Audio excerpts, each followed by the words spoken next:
강성 플룻 앙상블 이들을 위해 감사와 격려의 박수 다시 부탁드립니다.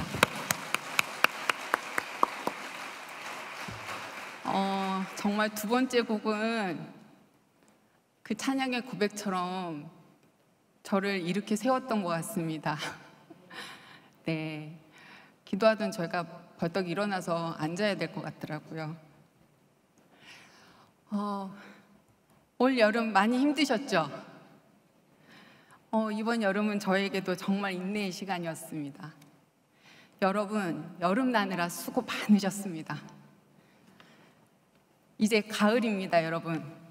여름의 수고와 애씀이 귀한 열매로 열매 맺어가는 가을 되시기를 주님의 이름으로 축복드립니다. 저는 광성심리상담센터를 섬기고 있는 장은영 전도사입니다. 광성심리상담센터는 상담을 통해 크고 작은 마음의 상처와 고민을 갖고 있는 분들이 하나님 안에서 건강하게 삶을 살아갈 수 있도록 돕고 있습니다.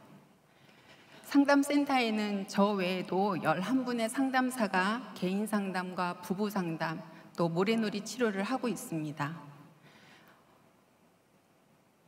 상담센터를 통해 일하시는 하나님을 기대하며 함께 기도해 주시기를 부탁드립니다. 오늘 본문 말씀을 같이 보면서 하나님 말씀을 보고자 하는데요. 누가복음 19장 1절 말씀은 예수께서 여리고로 들어가 지나가시더라 라고 시작합니다. 복음서에서 예수님의 최종 목적지는 예루살렘입니다. 예수님께서 예루살렘을 목전에 두고 여리고를 거쳐 가십니다. 예수님께서 예루살렘으로 가시는 길에 여리고성을 들려 가시려 했던 것입니다. 여리고는 어떤 곳이었을까요? 여리고는 여호수아와 이스라엘 백성이 정복한 가나안 지경의 첫 성이지요. 40년간 광야를 떠돌던 이스라엘 백성에게 여리고성은 하나님이 약속하신 젖과 꿀이 흐르는 가나안의 첫 관문이었습니다. 고대 여리고 도시의 이름은 향기 나는 성이라는 뜻을 가지고 있었어요. 그 향유의 주 원료인 발삼이 이 여리고에서 유명했던 모양입니다. 또 여리고 가까이에는 사해가 있어서 유황, 또 역청, 소금과 같이 풍부했던 지역입니다. 이런 풍부했던 그 자원만큼이나 여리고는 다양한 문명과 문화가 뿜어내는 도시적인 향취가 그득한 도시였습니다. 따라서 상인들의 출입이 많았고 세금의 수익이 큰 경제적 요충지로서 여리고는 팔레스타인 지역의 3대 세무서가 하나 있을 위치였습니다. 로마에서 세금은 국가를 지탱하는 원동력으로 세금을 납부해야 되는 의무가 강조된 나라였습니다. 귀족들은 자신들의 세금을 이용해서 정계 진출을 도모하고자 했기 때문에 더 많은 세금을 내기 위해 소작인들의 임금을 착취하기 일쑤였습니다. 따라서 로마에서 세리라는 직업은 중요한 직업이었습니다. 세금을 거두기 위해 당시에 로마는 현지 사람들을 고용했고 고용된 세리가 백성들에게 납부해야 할 세금보다 더 착복하게 되는 일도 있어 하층민들에게는 세리의 횡포와 착취가 만연했습니다. 그러다 보니 로마 사회에서 세리는 부패한 사람이라는 인식을 많이 받았습니다. 그리고 당시 유대 사회에서는 세리에 대한 인식은 유대인들은 하나님의 선택된 백성이기 때문에 이방인과 교제하지 않는데 세리는 이방인인 로마를 위해 일을 하고 그들과 함께 지내기 때문에 죄인 취급을 받았습니다. 여러분, 삭개오는 그럼 어떤 사람이었을까요? 그는 도시의 창취가 그득했던 여리고에서 세리장과 부자로 살아가는 의로운 자의 이름이라는 대로 살지 못하는 사람이었습니다. 이렇게 큰 도시에서 유대인 삭개오가 어떻게 세리장이 되고 부자가 되었는지는 성경 본문에 정확하게 나타나 있진 않습니다. 세금을 거두는 직업으로 장급의 자리까지 가면서 부자가 되기는 쉽지 않았겠지만 우리는 당시의 문화적 배경에서 그를 잠시 그 과정을 짐작해 봅니다. 의롭고 성실하게 살아가기 쉽지 않은 였지만 그가 세리장이 되고 부자가 되기까지는 열심히 일한 것은 분명한 것 같습니다. 그의 부모님은 삭개오가 태어날 때 유대식으로 의로운 자라는 이름을 지어주셨습니다. 여러분, 이름은 단순한 호칭이 아니죠. 이름은 자아가 창조되는 것이고 정체성이 부여되는 의미입니다. 창세기 2장 19절 말씀에 아담이 각 생물을 부르는 것이 곧 이름이 되었다 합니다. 근데 말씀과 달리 실제 삭개오의 직업은 세리장이요 부자였습니다. 불려지는 이름은 의로운 자인데 그의 삶은 부정한 자입니다. 그것도 유대인들이 손꼽는 부정한 일 중에서도 부정하다는 세리의 장이라는 사실은 삭개오의 문제를 보여줍니다. 자아와 현실의 엄청난 거리가 느껴지는 사람이 삭개오였습니다.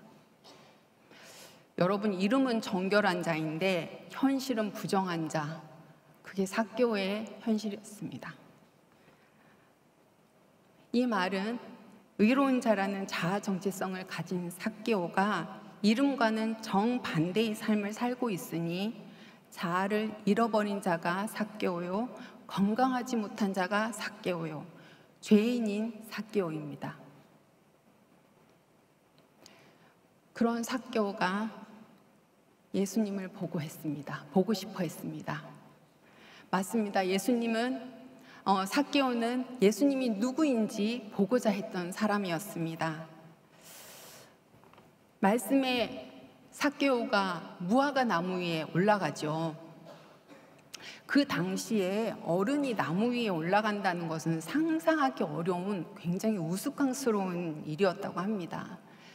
여러분, 만화나 영화 자료에서 보시면 유대인의 남성복이 긴 원피스와 같은 형태의 옷이기 때문에 그 옷을 입고 나무 위에 올라가면 하체가 드러나기 때문에 웃음거리가 되는 행동이었어요.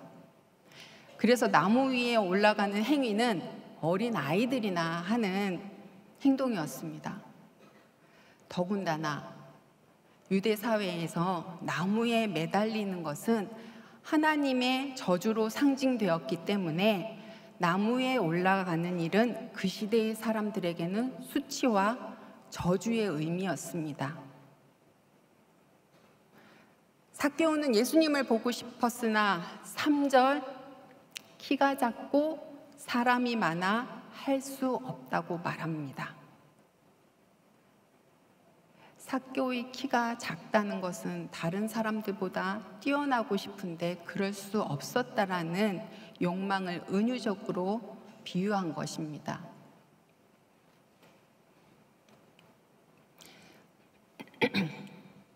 우리는 다른 사람들보다 뛰어나고 싶고 돋보이고 싶어하는 욕망이 있습니다.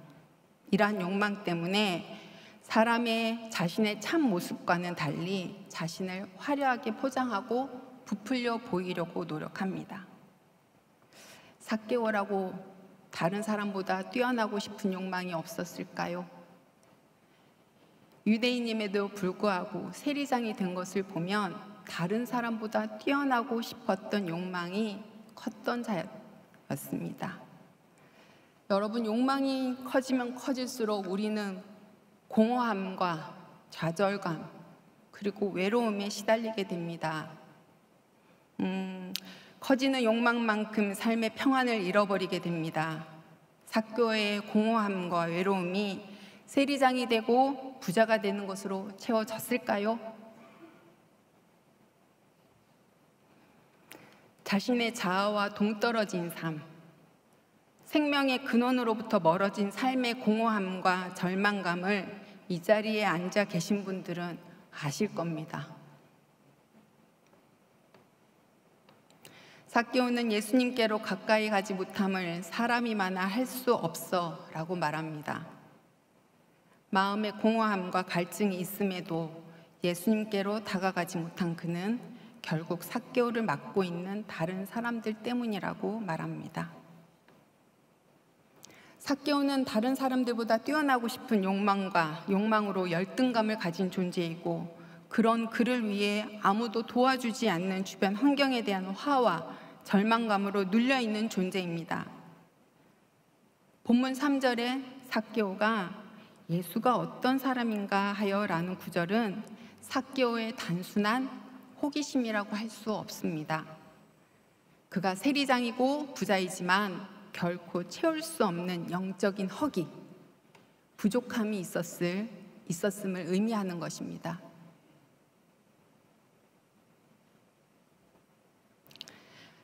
우리도 삭개오의 모습과 마찬가지입니다. 그리고 저도 삭개오와 마찬가지 모습입니다. 이런 삭개오가 보고자 했던 예수님은 어떤 분이십니까? 첫째, 예수님은 죄인을 찾으시는 분입니다. 우리에 대한 사랑은 하나님으로부터 시작되었죠. 요한일서 4장 10절 말씀 제가 읽겠습니다.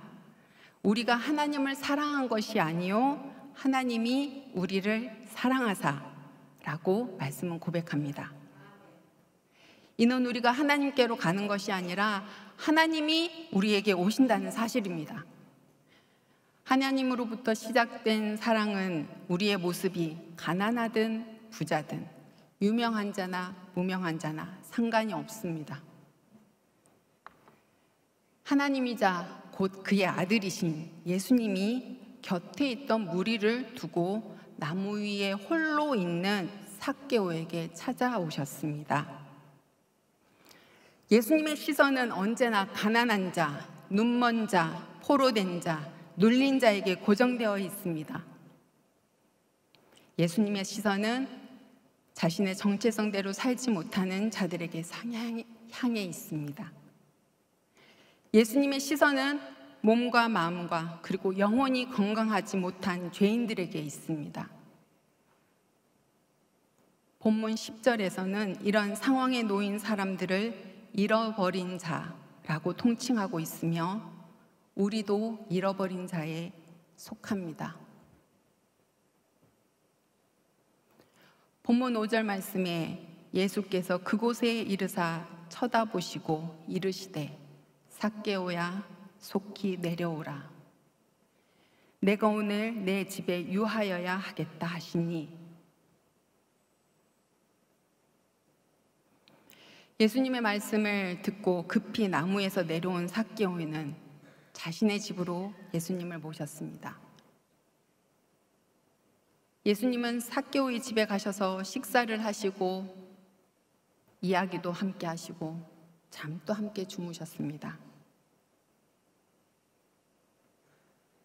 이런 예수님은 우리 대신에 나무 위에 올라가신 분입니다. 사랑하는 성도 여러분, 예수님께서 삭개오에게 왜 나무에서 내려오라고 하셨을까요?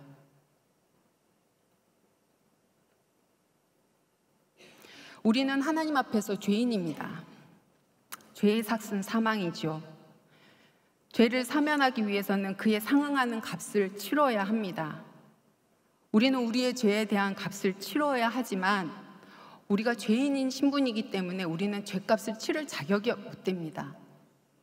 그래서 흠없으시고 완전하신 예수님이 십자가에서 죽음으로 우리의 죄에 대해 속죄를 이루셨습니다. 맞습니다. 예수님의 사랑은 우리 대신에 나무 십자가 위에 달리신 사랑입니다. 이처럼 예수님은 삭개오 대신에 나무 위에 올라가시고자 삭개오를 찾아오셨습니다. 삭개오에게 구원의 삶을 주시기 위해 나무 위에서 속히 내려오라고 삭개오에게 말씀하셨습니다.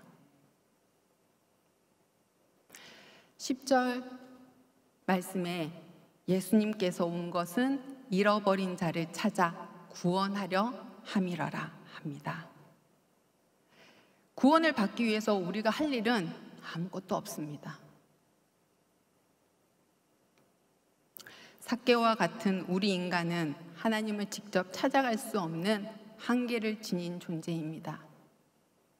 우리의 한계와 죄성을 우리보다 더 잘 아시는 분이 우리 주님이십니다. 주님은 우리에게 착한 일을 많이 해서 선을 쌓으라고 하지 않으셨습니다. 돈을 많이 벌어 부자가 되라고 요구하지도 않으셨습니다. 그저 하나님의 아들이신 예수 그리스도를 믿기만 하라고 하십니다. 오늘 설교 말씀을 준비하면서 예전에 상담했던 한 학생이 생각이 났습니다. 그 학생은 고등학교 1학년 남자아이로서 대인관계에 어려움을 겪고 있었고 또 답답한 마음을 어떻게 해야 할지 모르겠어서 상담센터를 찾아온 경우였습니다. 여러분, 청소년 시기에는 말로 다 하지 못할 고민도 너무 많고 생각이 많아서 어떻게 해야 될지 몰라서 혼란한 시기입니다. 한참을 상담을 하다가 그 친구에게 땡땡에게 하나님은 어떤 분이셔? 라고 물어보았습니다. 그 친구가 망설임도 없이 대답을 하기를요, 제가 계속 찾고 있는데 아직 저에게 찾아와 주시지는 않았어요. 라는 거예요.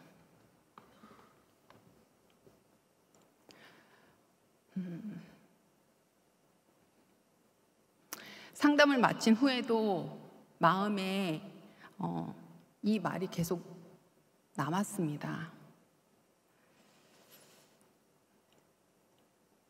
계속 마음에 남는 그 아이의 말을 기도로 하나님께 올려드렸던 기억이 있습니다. 하나님, 땡땡이가 하나님을 찾고 있어요. 찾아와 주시고 만나주세요. 예수님의 이름으로 기도합니다. 아멘. 땡땡이가 주님을 보고자 하는 소망의 간절함이 마음에 와닿아 저도 모르게 기도가 나왔었습니다. 예루살렘을 향해 가시던 예수님이 여리고에 들리셔서 삭개오를 만난 이야기는 우리에게 증언하고 있습니다. 우리 주님의 시선이 땡땡이의 목마름을 주목하여 보고 계셨을 것이고 주님의 시선이 땡땡이의 영적 갈증에 머물러 있었다고요. 우리 대신에 십자가 나무 위에 올라가신 예수님, 그 예수님이 우리를 찾아오시는 분입니다. 지금 이 자리에도요.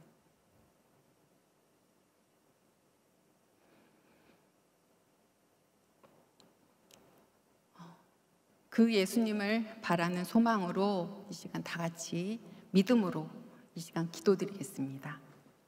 기도하겠습니다. 주의 길 함께 걷는 우리에게 때론 아픔 있고 슬픔 있지만 아파하지 않음은 슬퍼하지 않음은 주가 우리와 함께함이라. 주의 길 함께 걷는 우리에게 때론 절망 있고 눈물 있지만 주저앉지 않음은 슬퍼하지 않음은 주가 우리와 함께함이라.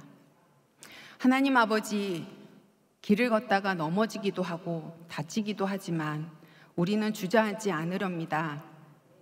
주님, 우리를 찾아오셔서 구원하여 주신다는 말씀 붙잡고 또 한 주간의 삶을 걸어가렵니다. 우리보다 먼저 주의 길, 그 길을 가신 주님 바라보며 가려 합니다. 저희는 십자가 사랑으로 자유케 되었으니 우리의 걸음이 주님이 위한 삶 되길 소원합니다. 감사와 기쁨을 주께 올리며 이 모든 말씀 예수님의 이름으로 기도드립니다. 아멘.